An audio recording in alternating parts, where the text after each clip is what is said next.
Hello students, this is Govind sir, and in the previous video we have discussed the block diagram of microprocessor and the basic components about the microprocessor.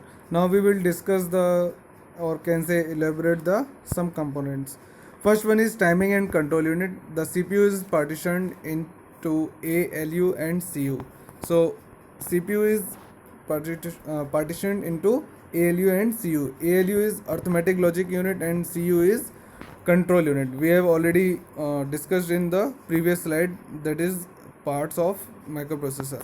The function of control unit is to generate the relevant timing and control signals to all operations in the computer. So main function of the CU, that is generate the relevant timing and control signals to all operations in the computer.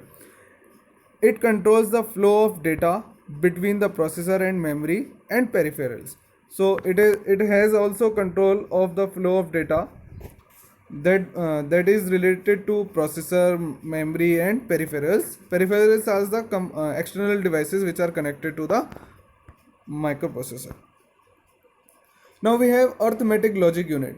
An arithmetic logic unit is the part of a CPU, as we discussed in previous slide, that carries out arithmetic and logic operations on the operands in computer's instruction words.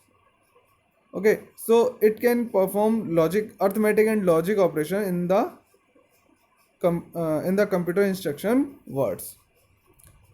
The ALU includes storage place for input operands that are being added, and accumulated results, that is stored in the accumulator, and shifted results. So we have some storage places for input operands and operands that are being added, the accumulated result and the shifted results. So accumulated results means the result will be stored in the accumulator, and shifted results means that we will shift the result into the some specified location in the memory. So it performs arithmetic operations like addition, subtraction, increment, decrement, etc. And it also performs logical operations like AND or XOR, that are logical operations. Okay, so we have two types of operation performed by ALU unit, that is arithmetic, and another one is logic. Clear? Now we have another question, that how ALU works. Suppose we have simple expression which is clear to you. We have operand, we have operator, and we have operand another. So the control unit, uh, the operands are stored in the registers. First thing is the operands are stored in the registers, and the operator will controlled by the control unit. Then these two registers put the value in ALU unit, that is arithmetic logic unit, and the control unit will provide the operator. Okay, then the result is stored in the accumulator. So this is the basic working of ALU, in which we have two operands and one operator. Similarly, the complex expressions can be solved by ALU. Now we have two type of cache memories, level 1 and level 2. There are two levels of cache memory in a computer, and first one is level 1. The level 1 cache memory usually built onto the microprocessor chip itself. Important thing is built onto the microprocessor chip itself.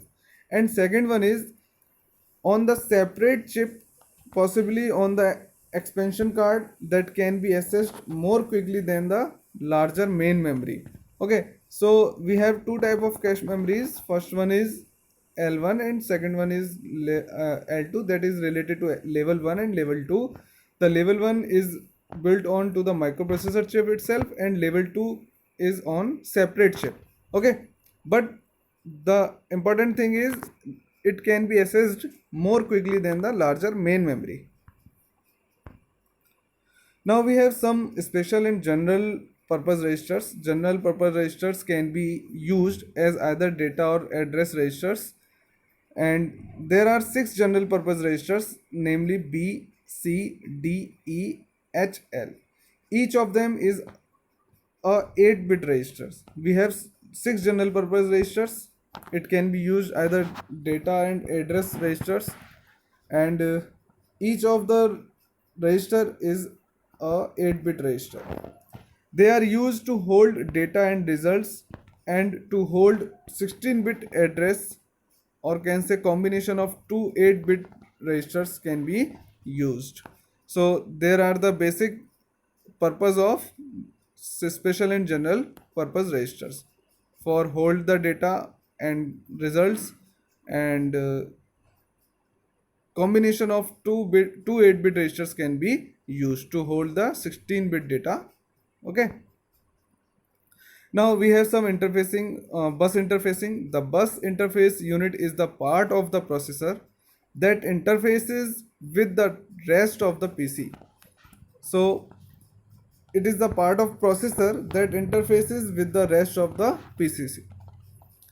It deals with the moving information over the processor data bus, the primary conduit for the transfer of the information to and from the CPU. The basic need, that is transfer of information from and to the CPU. So the bus interface unit responsible for responding all signals that go to the processor and generating all signals that go from the processors to the other parts of the system. So go to the processor and go from the processor. This is the basic responsibility of bus interface. Now we have data bus, a collection of wires in which data is transmitted from one computer to another external device. This is the collection of wires and in which data is